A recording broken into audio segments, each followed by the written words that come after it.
नमस्कार, बहुत स्वागत है आपका टीवी नेट पर। मैं हाजिर हूं आपके साथ ऋतिक ठाकुर। भारत के चारों ओर चीन का सैन्य जाल गहराता जा रहा है। अमेरिका की खुफिया रिपोर्ट के मुताबिक भारत अब चीन को अपना सबसे बड़ा सामरिक प्रतिद्वंदी मानता है, जो कि पाकिस्तान को एक ऐसी समस्या मानता है जिसे नियंत्रण में रखा जा सकता है। प्रधानमंत्री नरेंद्र मोदी के नेतृत्व में भारत की रक्षा नीतियां वैश्विक नेतृत्व को मजबूत करने, चीन से निपटने और सैन्य क्षमताएं बढ़ाने पर केंद्रित है। रिपोर्ट्स में कहा गया है कि चीन, बर्मा, पाकिस्तान और श्रीलंका जैसे देशों में पीपल्स लिबरेशन आर्मी के सैन्य अड्डों पर विचार कर रहा है। ये भारत के लिए स्ट्रिंग ऑफ पर्ल्स रणनीति के तहत एक गंभीर खतरे की घंटी है। इससे हिंद महासागर क्षेत्र में भारत की सुरक्षा चुनौती बढ़ चुकी है। वहीं पाकिस्तान को लेकर रिपोर्ट बताती है कि अप्रैल 2024 में आतंकी हमले के बाद भारत ने पाकिस्तान के आतंकी ठिकानों पर मिसाइल हमले किए। इसके बाद दोनों देशों के बीच भारी गोलीबारी और ड्रोन हमलों का दौर चला। रिपोर्ट्स के अनुसार पाकिस्तान तेजी से अपने परमाणु हथियारों का आधुनिकीकरण कर रहा है और चीन पर अत्यधिक निर्भर है। भारत रूस के रिश्ते बनाए रखेगा। भारत रूस के साथ अपने रिश्ते तो बनाए रखेगा, लेकिन निर्भरता कम कर रहा है। साथ ही मेड इन इंडिया के तहत सैन्य आधुनिकीकरण को बढ़ावा भी दिया जा रहा है। अग्नि मिसाइलों के सफल परीक्षण और परमाणु पनडुब्बी के संचालन में भारत की रणनीतिक ताकत को नई मजबूती दी गई।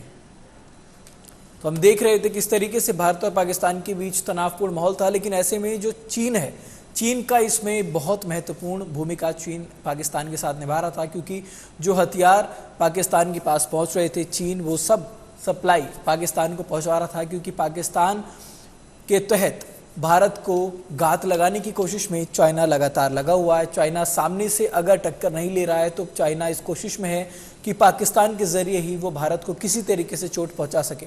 तो कहीं ना कहीं अब ये बात भी सही है कि चीन से जिस तरीके के तनाव हैं, हमें अब कहीं ना कहीं चीन के खिलाफ भी कुछ कड़े एक्शन लेने की अब ज़रूरत है, क्योंकि चाइना लगातार पाकिस्तान को सपोर्ट कर रहा है। और चाइना पाकिस्तान को सपोर्ट इस वजह से कर रहा है क्योंकि भारत और पाकिस्तान के बीच जिस तरीके से तनाव रहता है, कहीं से भी पाकिस्तान अगर चाइना भारत को पाकिस्तान अगर किसी तरीके की चोट देता है तो इसका सीधा जो फ़ायदा है वो चाइना को मिलेगा। तो चाइना इसी को लेकर अब लगातार कोशिशों में जुटा हुआ है और कहीं ना कहीं ये भारत के लिए अब खतरे की घंटी बन चुकी है।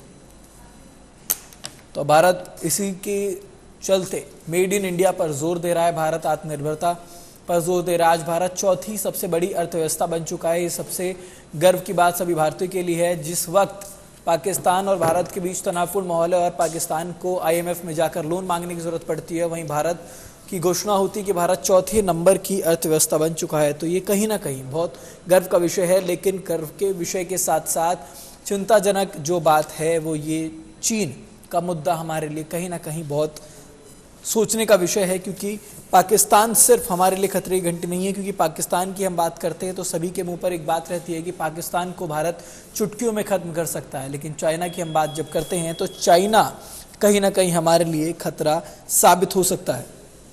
तो चाइना के खिलाफ भी कुछ बड़े एक्शन लेने की तैयारियां अब भारत को कर लेनी चाहिए। आपको बता दें, संचालन में भारत को रणनीतिक ताकत को नई मजबूती दी जा रही है। भारत अब आत्मनिर्भरता पर लगातार खड़ा हो रहा है। भारत लगातार कोशिश में है अब कि भारत आत्मनिर्भर रहे। किसी भी देश से अगर टकराव लेना पड़े तो भारत को किसी के ऊपर भरोसे पर ना रहना पड़े। भारत का मेड इन इंडिया पर पूरी तरीके से जोर है।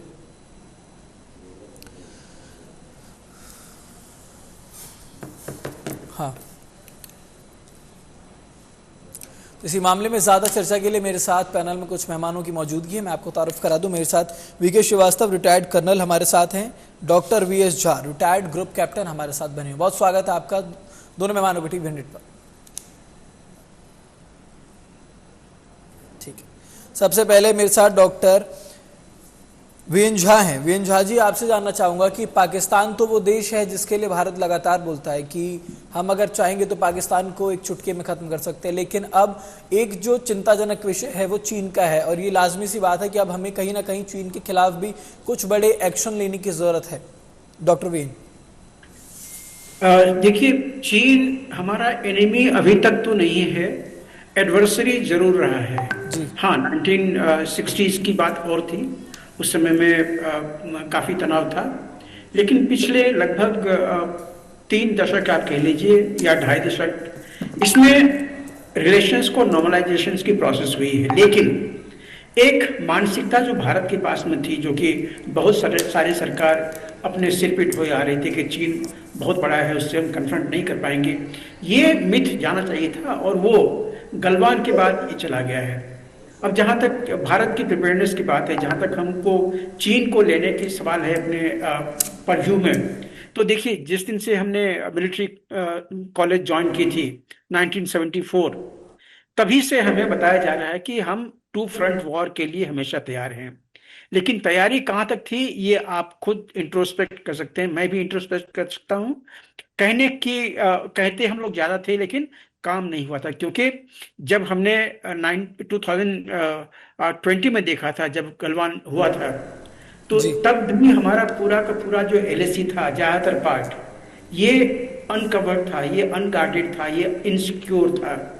मैं धन्यवाद देता हूं मोदी जी को कि जब वो 2014 में आए तो 2016 से जो बॉर्डर रोड इंफ्रास्ट्रक्चर थी इसमें कामयाबी शुरू हुई, और 2017 में ही जो आर्मी का लगभग 1.5-2 दशक का प्रेशर था गवर्नमेंट को कि हमें एक माउंटेन स्ट्राइक फोर्स दीजिए जिससे कि हम अपने जो एडवर्सरी है नॉर्दर्न बॉर्डर में उसको काउंटर कर सकें, उसके मूव को काउंटर कर सकें। तो 2017 में मोदी जी ने सैंक्शन किया माउंटेन स्ट्राइक फोर्स, 2018 में माउंटेन स्ट्राइक फोर्स बनके तैयार हो गया और उसकी पहली एक्सरसाइज भी हुई, जिससे कि चीन काफ़ी डिस्टर्ब हुआ था और उसने काफ़ी हाथ पांव इधर उधर मारे थे। लेकिन वो बात अलग है। आज के दिन में जिस तरह से पिछले लगभग 7 साल में बहुत सारे बॉर्डर एरिया के प्रोजेक्ट्स बने हैं, जिस तरह से हमने अपनी आधिपत्य जमाई है, जिस तरह से चीन का जो एक मिथ था कि इसके आसपास में कहीं रोड नहीं बना, नहीं तो चीनी जो टैंक है वो आपके यहाँ पे आ जाएगा, वो टूट गया है। और चीन जहाँ पे है वहीं पे है, जहाँ पे उसने इनकर्शन किया था गलवान और हॉट स्प्रिंग घोघरा एरिया में, वहाँ से वो पीछे हटा है। हाँ, एक एरिया जहाँ पे है जो कि 2013 में जो दौलत बेग ओल्डी और पूरा का पूरा जो डेप्सांग प्लेन उसने ले लिया था, वहां से वो पूरा वापस नहीं गया है। दौलत बेग ओल्डी तो हमें मिल गया है, लेकिन ठीक उसके लगभग 30 किलोमीटर डिस्टेंस पे उसी डेप्सांग प्लेन पे चाइना ने अपना परमानेंट स्ट्रक्चर बना लिया है, जो कि उसने नहीं छोड़ा है। तो 2013 का ये हमारे पास में एक बुरा प्रेसिडेंस है कि चीन ने अक्षय चीन के अलावे और भी एरिया डेप्सांग में हमसे ले लिया है और वो वहाँ पे कब्जा किए हुए हैं, जो कि उसको छोड़ना है। और इसलिए मिलिट्री राउंड्स की जो बातचीत हो रही है, अभी भी हो रही है कि आप किस शर्त पे छोड़ेंगे, कब छोड़ेंगे, और वो आपको छोड़ना पड़ेगा। तो ये सारी चीज़ें चल रही हैं। अब आता है कि आपने अभी की जो परिप्रेक्ष्य दी है कि चीन हमें ये दिखा रहा है कि वो पाकिस्तान में बेस बनाएगा, वो म्यांमार में बेस बनाएगा, तो ये इनकी बहुत पुरानी की ये आदत है कि जब भी ऐसा कोई टेंशन होता है, क्योंकि पाकिस्तान चाइना के ऊपर में लगभग डिपेंडेंट है, चाहे इकोनॉमी हो, चाहे उसके हार्डवेयर हो, मिलिट्री फोर्सेस हो, या और भी बहुत सारी चीज़ें हैं। तो आज के दिन में पाकिस्तान जो है पूरा की पूरा चीन के ऊपर निर्भर है, और पाकिस्तान के ऊपर में इतना लोन पड़ गया है कि वो डेप्ट ट्रैप में फंसा हुआ है। उसने अपने 2 आइलैंड बुद्धू और एक और कोई है, वो ऑलरेडी चीन को लीज पे दे दी हुई है। उसके बाकी सारे प्रोजेक्ट्स जो है क्वेटा में वो अभी थम से जैसे गए हुए, क्योंकि वहाँ पे बलूचिस्तान लिबरेशन आर्मी का वहाँ पे बोलबाला चल रहा है। तो चीन आज के दिन में दिक्कत में है, और जब भी वो दिक्कत में होता है इस तरह के हाथ पांव वो मारता है, कहीं और की धमकी देता है, तो उसके ऊपर में नहीं जाइए। हाँ, भारत को कहीं पे भी अपनी निगरानी कमजोर नहीं करनी है। बिल्कुल, क्योंकि डॉक्टर वीएन जी, यहाँ पर भारत को भी मुस्तैद रहने की बिल्कुल जरूरत है। मेरे साथ वीके श्रीवास्तव रिटायर्ड कर्नल मेरे साथ मौजूद हैं। वीके जी, भारत के चारों तरफ चीन जिस तरीके से घेराव करने की कोशिश करता है, जिसे ऑब्वियसली स्ट्रिंग ऑफ पर्ल्स भी कहते हैं, तो भारत के चारों तरफ से वो हर तरीके से कोशिश कर रहा है कि भारत को दबाव में रखा जा सके। तो क्या ये समय है अब कि भारत को चाइना को भी इग्नोर नहीं करना चाहिए? देखिए ऋतिक जी, एकदम ठीक कहा आपने। पहले के परिप्रेक्ष्य में जैसा कि जहाँ आपने बताया था, जो चीजें थी अब बदल चुकी हैं। हम शायद उनको एक दुश्मन के तौर पे नहीं देखेंगे, लेकिन एक कंप्यूटर के तौर पे देखेंगे। लेकिन चाइना की मंशा यही रही है सुपर पावर होने के नाते कि वो कैसे ना कैसे जो और देश हैं, चाहे अमेरिका इत्यादि, उनका जो प्रभाव है इस रीजन में कम करे। इसीलिए जैसा प्रेसिडेंट साहब ने बताया कि वो पाकिस्तान को डेट में ले चुका है, श्रीलंका में अपने अपने बेस एस्टेब्लिश कर रहा है, उनके जो स्पाई शिप्स हैं वो हमारे इंडो पैसिफिक रीजन में आने शुरू हो रहे हैं, और जो हमको हर तरह से सजग रहना है, क्योंकि म्यांमार में भी उसका हस्तक्षेप है, बांग्लादेश में आप देख ही रहे हैं कि इस्लामिक रेडिकलिज्म कैसे हो रहा है, हालांकि उसमें अमेरिका के होने की भी बात की जा रही है, लेकिन चाइना भी वहाँ इन्फ्लुएंस करने की कोशिश कर रहा है, यानी कि चौतरफा जो है वो भारत को घेरने की कोशिश कर रहे हैं, जिसमें कि भारत जिस राह पे चला है इस प्रगति के, उसको कम कर सके और अपना वर्चस्व बना सके। तो ये बहुत जरूरी है कि हमको बहुत सजग रहना पड़ेगा। साथ साथ में ये भी एक छोटा सा उदाहरण देता हूं मैं आपको, जो पिछले करीब 10-12 सालों में जो भारत में हुआ है, अगर ये शायद और पहले से हमारे जो राजनीतिक के क्षेत्र के जो लोग थे, प्रभावी क्षेत्र के थे, जो इस चीजों में इनमें कुछ कर सकते थे, अगर वो करते तो बहुत फर्क पड़ता। मैं जिस जगह पे हूँ वहां पर एक छोटा सा आम चुनाव था, तो जो वहाँ की एक महिला थी जो उस पद के लिए खड़ी हुई थी, वो डोर टू डोर कन्वेंसिंग के लिए जब मेरे पास आई, तो फौजी होने के नाते हम लोग बेताकत होते हैं, जो बात करते हैं दिल से करते हैं। मैंने उनसे केवल इतना पूछा कि मैडम आप अगर उस पद पे बन गई तो आपका क्या विजन है? तो उन्होंने बोला कि नहीं, विजन है, हम करेंगे। कुर्सी पे बैठने के बाद विजन नहीं होता, विजन पहले का होता है। तो अगर आप देखें, मैं उसको इस तरह से जोड़ने की कोशिश कर रहा हूँ कि हमारे वर्तमान में जो प्रधानमंत्री जी हैं नरेंद्र मोदी जी, वो मेड इन इंडिया की जो बात कर रहे हैं, सबका साथ सबके विकास की बात कर रहे हैं, वो यही सब चीजों से जुड़ी हुई है। शायद वो जब गुजरात के प्रधानमंत्री रहे होंगे तो उनके मन में एक विजन रहा होगा, जो उन्होंने मिनी स्केल पे गुजरात में लागू किया और अब वो पूरे इंडिया में लागू करने के लिए कोशिश कर रहे हैं। बिल्कुल विके जी, लेकिन ये बात भी विके जी, ये बात भी कहीं मतलब इग्नोर करने वाली नहीं है, क्योंकि अगर हम बात करते हैं कि चीन हमारा दुश्मन नहीं है, लेकिन दुश्मन नहीं है तो हमारा हमदर्द भी नहीं है। तो अब कहीं ना कहीं जिस तरीके से हमने बॉयकॉट तुर्की किया था, अब हमें कोई ऐसा एक्शन लेना पड़ेगा कि हमें चाइना को भी कहीं से बॉयकॉट करें, या फिर जो इम्पोर्ट्स हमारे चाइना से हो रहे हैं उस पर अब हमें नियंत्रण करने की जरूरत है। देखिए, एक चीज है इसमें कि 1971 की वॉर में जो समय जो था, भारत हालांकि 1947 से है जब से हमको आज़ादी मिली है, इंडिया और यूएस के बीच में अंडरस्टैंडिंग थी ऑन वेरियस इश्यूज कि काउंटर टेररिज्म के ऊपर, ट्रेड के ऊपर, लेकिन 71 की वॉर में अमेरिका पाकिस्तान के साथ खड़ा हुआ। उसके बाद 1972 में रिचर्ड निक्सन साहब जो थे चाइना में गए और एक नया इरा शुरू हुआ कुछ टाइम के लिए। तो इंडिया को अपने मिलिट्री रिक्वायरमेंट्स के लिए रशिया के पास जाना पड़ा, यूएसएसआर के पास जाना पड़ा। आज की तारीख में यूएस जो है इंडिया को एक स्ट्रॉन्ग कॉम्पिटिटर के तौर पे देखता है, जो कि चाइना को इस रीजन में काउंटर कर सकता है। इसीलिए आप देखेंगे कि हमारी डिफेंस टेक्नोलॉजी और सिक्योरिटी के ऊपर हम बहुत एक अच्छे प्लेटफॉर्म पे आ चुके हैं यूएसए के साथ, और हमारा तकनीक का आदान प्रदान हो रहा है काफी चीजों में। वो हमको हेल्प कर रहे हैं, हमको मिलिट्री हार्डवेयर वो दे रहे हैं, और इसी तरह से हम चाइना को रोक सकते हैं। प्लस जो हमारी डिपेंडेंस है चाइना के ऊपर, जो हम वहां से काफी कुछ इंपोर्ट कर रहे हैं अपने लिए, इसीलिए मेक इन इंडिया पे जोर दिया जा रहा है कि उन चीजों के लिए उनके ऊपर हम ना डिपेंडेंट हो और हम खुद करें, जिससे कि चाइना का जो वर्चस्व है वो कम हो। क्योंकि किसी कंट्री को मिलिटरीली तोड़ने से पहले अगर हमको इकोनॉमिकली तोड़ देंगे तो अपने आप ही अपने आप को सस्टेन नहीं कर पाएंगे और लड़ाई नहीं कर पाएंगे। ठीक है, मेरे साथ डॉक्टर वीएन झा जी मेरे साथ बने हुए हैं। डॉक्टर वीएन झा, हम देख रहे हैं कि चाइना किस तरीके से भारत के खिलाफ पाकिस्तान को उकसा रहा था। लगातार हम देख रहे थे जो ड्रोन्स हैं वो भी पाकिस्तान को लगातार चाइना दे रहा था, चाइनीज फंडिंग कर रहा था कि किसी तरीके से भारत को किसी भी चोट तक वो पहुंचा सके। तो कहीं ना कहीं ये कहना भी लाजमी होगा कि अब हमें चाइना के खिलाफ अपनी कुछ स्ट्रेटेजीज को बदलने की जरूरत है, कुछ स्ट्रेटेजीज हमारी ऐसी सख्त होनी चाहिए। जी हाँ, बिल्कुल ठीक कहा आपने, और इसकी मांग हम लोग बहुत दिनों से कर रहे हैं। यहाँ तक कि इससे पहले कि गलवान हुआ था उससे बहुत पहले से हम लोग ये मान कर रहे हैं कि डोकलाम के बाद, डोकलाम में चीन ने अपनी जो एक नीयत है वो दिखा दी थी, तो उसके बाद से ही, और डोकलाम इसलिए हुआ था कि चीन काफ़ी पर्टर्ब था। जैसे मैं बता रहा था कि जिस तरह से माउंटेन स्ट्राइक फोर्स का पहला एक्सरसाइज हुआ था, चीन उससे काफ़ी बौखलाया था। और उसके बाद डोकलाम की बात आप जानते हैं। और तभी से हम लोग सब मांग कर रहे हैं कि भारत सरकार अपनी एक ऐसी नीति बनाए जिसमें कि चीन को कहीं न कहीं उसका अपना जो स्थान है वो दिखाया जा सके। और उसमें बहुत सारे स्टेप्स थे, जिन स्टेप्स में से कि कुछ तो डिप्लोमेटिक थे, कुछ इकोनॉमिक थे और कुछ डिफेंस रिलेटेड थे।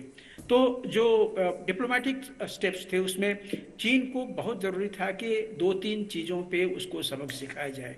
एक तो हमने हमेशा, नेहरू जी ने जब एक्सेप्ट किया था अपने समय में वन चाइना, अरे नेहरू जी गए तब का इंडिया गया, आज का 1962 वाला इंडिया नहीं है। अगर हम कहते हैं कि ये न्यू इंडिया है तो आप बिल्कुल निगेट कीजिए कि हम वन चाइना पॉलिसी को नहीं मानते हैं। वो जो जिन्होंने माना था उन्होंने अपनी मजबूरी माना था, आज के दिन में हम नहीं मानते हैं। चीन को सबक इससे मिलेगी। दूसरा, जब ताइवान का सब तरह से हर चीज यहाँ पे है, तो या तो ताइवान का जो यहाँ पे एम्बेसी है उसको आप सबसे पहले उसको रिकग्नाइज कीजिए। ताइवान को रिकग्निशन की तरफ में कम से कम एक इशारा तो दीजिए कि हम ताइवान को कंसिडर कर रहे हैं कि हम इसको रिकग्नाइज करें। तीसरी, जो भूटान है, भूटान के ऊपर में आज के दिन में चीन का बहुत ज़्यादा प्रभाव है। उसका जो एक स्पेशल रिजर्व फॉरेस्ट था वहाँ पे चीन ने अपना दावा ठोक दिया है। चीन का दावा ठोकने का 2 तरीका है, एक तो वो आगे पसर जाता है या उस एरिया को डिस्प्यूटेड एरिया वो घोषित कर देता है और उसके बाद में फिर वहाँ पे वो घुसता है। तो भूटान के ऊपर भी ये चीजें हो रही, लेकिन भूटान का मामला जो है वो भूटान को संभालना है। हाँ, भारत उसको हेल्प कर सकता है। इन सब चीजों के अलावे जो कुछ काउंटर ऑफेंसिव होते हैं चाइना के खिलाफ, अभी तक हम लोग सिर्फ रेस्पॉन्ड करते हैं। चीन की फोर्सेस कहीं पे ईस्टर्न लद्दाख में या अरुणाचल में या कहीं और पे घुस गई, 2 दिन 10 दिन 8 दिन रह गई वहां पे, उसके बाद वो चली गई। उसके बाद जो हम रिएक्ट करते हैं वो हम करना बंद करें। अब ये चीजें जो हैं ये हम रोक सकते हैं। देखिए, हमारे पास में आज के दिन में टेक्नोलॉजी है। अभी मोदी जी ने अक्रॉस LOC जो एक डिफेंसिव विलेज डिफेंस प्रोग्राम एक बनाया हुआ है फॉरवर्ड एरियाज का, वो LAC के भी की तरफ हम बनाएं।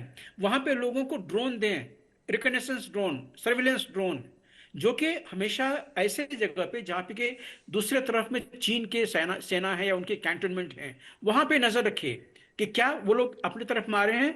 अगर अपने तरफ में आ रहे हैं तो प्रोएक्टिव हों और हमारी जो रैपिड एक्शन फोर्स होगी ऑलरेडी कहीं ना कहीं जो हमारी आर्मी भी है उसको बहुत ज्यादा एडवांस जो आर्म्स हैं वो भी मिल रहे हैं। मेरे साथ कर्नल वीके जुड़े हुए हैं। कर्नल वीके, एक बहुत पुरानी कहावत है जो हम सुनते भी थे कि 2 चिड़िया की लड़ाई में जो रोटी है वो बंदर लेके भाग जाता है। तो अभी जिस तरीके से इंडिया और पाकिस्तान के बीच का मसला है वो बंदर बनने की कोशिश चाइना कर रहा था। तो कहीं ना कहीं अगर हम स्ट्रेटेजीज की बात करते हैं, डिप्लोमेटिक स्ट्रेटेजीज की बात कर लें, बिजनेस स्ट्रेटेजीज की बात कर लें, बॉर्डर स्ट्रेटेजीज की बात कर लें, तो आपके हिसाब से कितना ज्यादा बदलने की जरूरत है इंडिया को इन सभी स्ट्रेटेजीज को? देखिए, इंडिया को जैसा कि कैप्टन साहब ने ऑलरेडी बता दिया है, इंडिया को अपना परसेप्शन टोटली चेंज करना पड़ेगा। क्योंकि 2-3 दिन पहले की डिबेट भी जब हुई थी इन बातों के ऊपर, चाइना, मैंने तब भी कहा था कि चाइना ने अपना इतना इन्वेस्टमेंट कर रखा है पाकिस्तान में, तो ना वो उसको निगल सकता है ना ही उसको बाहर कर सकता है, तो उसका जाना मुश्किल है। और चूंकि वो एक कमिटमेंट के तौर पे अगर हम देखें कि वो एक कमिटमेंट है उसकी कि पाकिस्तान को डेवलप करने के लिए, और शायद आने वाले भविष्य में उसको अपनी एक कॉलोनी के रूप में दिखाना चाहता है, जैसे कि उसने हांगकांग के लिए किया। आज भी वो ताइवान को अपनी एक कॉलोनी ही मानता है। जब देखो वो अपना कभी बाय एयर या बाय नेवल वो अपने आप वहां पे पेट्रोलिंग करके उनको अपना साम्राज्य के तौर पे ट्रीट करता है, तो वो उसकी पुरानी आदत है। तो पाकिस्तान को तो उसने मदद करना ही करना है, लेकिन इंडिया को अब अपने जो फॉरेन पॉलिसी की जो डॉक्ट्रिन है, खासतौर से अपनी नेबरिंग कंट्रीज के साथ, और जिसमें चाइना चाहे प्रत्यक्ष रूप से या परोक्ष रूप से इन्वॉल्व है और होगा, क्योंकि वो उससे खेल नहीं है, तो हमको अपनी जो डॉक्ट्रिन है इन कंट्रीज के साथ उसको रिव्यू करना पड़ेगा और एक बहुत ही एग्रेसिव पोस्चर मेंटेन करना पड़ेगा।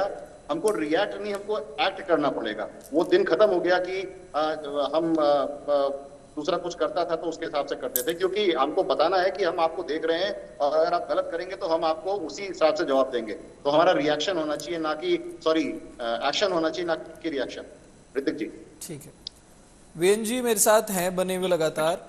वीएन जी, हम अगर बात करें चाइना की, हम तुर्की को तो हमने बहुत आसानी से कह दिया, तुर्की को हम बॉयकॉट करते हैं, लेकिन चाइना से हमारा बहुत बड़ा व्यापार चलता है चाइना के साथ। लेकिन अगर हम चाइना को कल को बॉयकॉट करते हैं तो आपके हिसाब से भारत को किन चीज़ों पर काम करने की जरूरत है, क्योंकि चाइना पर भारत बहुत ज़्यादा डिपेंडेंट है इम्पोर्ट्स के मामले में? सर जी हाँ, बिल्कुल ठीक कहा आपने। देखिए, चाइना, मैं जो बताने जा रहा था पिछली बार भी, कि 3 फ्रंट पे हमें चाइना को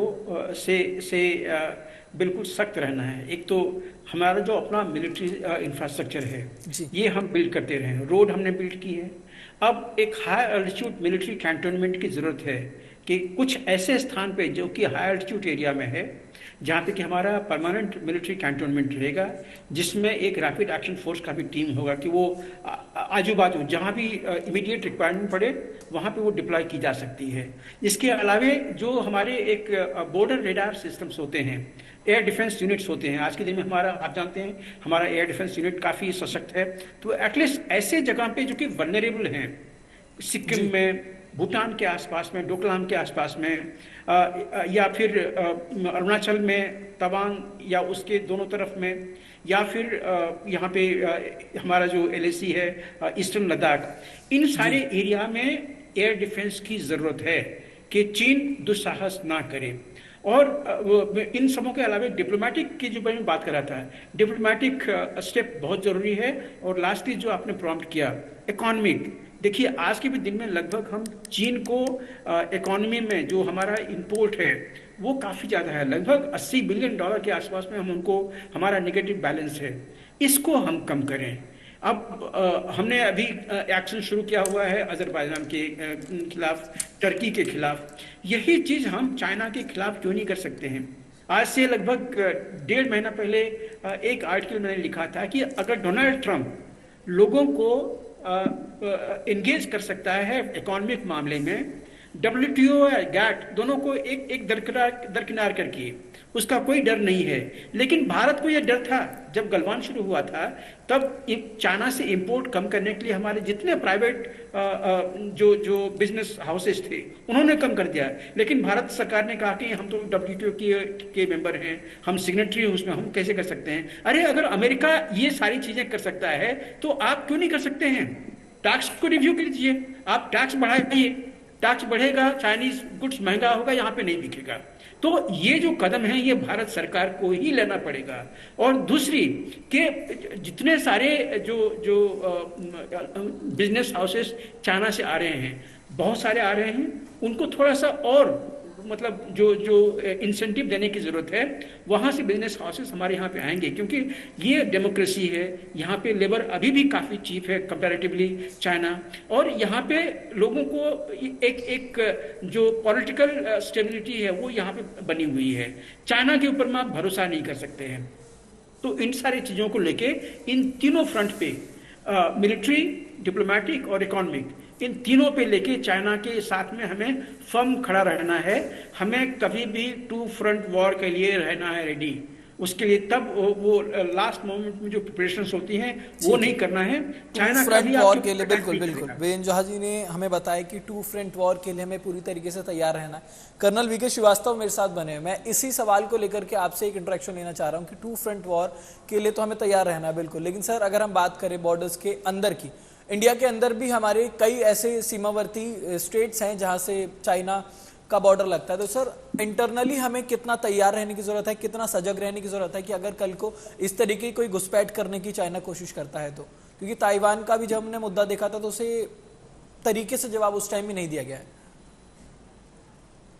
ऋतिक जी, जब मैं एक्टिव सर्विस में था तो मैंने बिकॉज ऑफ ऑपरेशन थिंग मैं जगह का नाम नहीं ले सकता, मैंने जब काउंटर इंसर्जेंसी एरिया में ऑपरेट किया था तो हम लोग नई जगह गए थे, नए इंडक्ट हुए थे इस एरिया में। तो हम लोगों को उस जगह जाके उस माहौल में अपने आप को अडाप्ट करना पड़ता था। ट्रेनिंग होती थी। ग्रुप कैप्टन जहाज साहब मानेंगे इस बात को, उसको हम लोग फौजी पार्लेंस में OJT कहते हैं, ऑन जॉब ट्रेनिंग।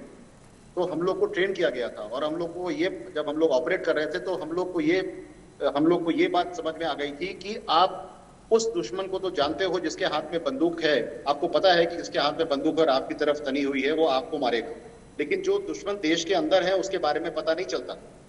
तो हमारे अंदर भारत में बहुत सी ऐसे कुछ सरकार की नीतियों की वजह से, कुछ और वजहों से ऐसे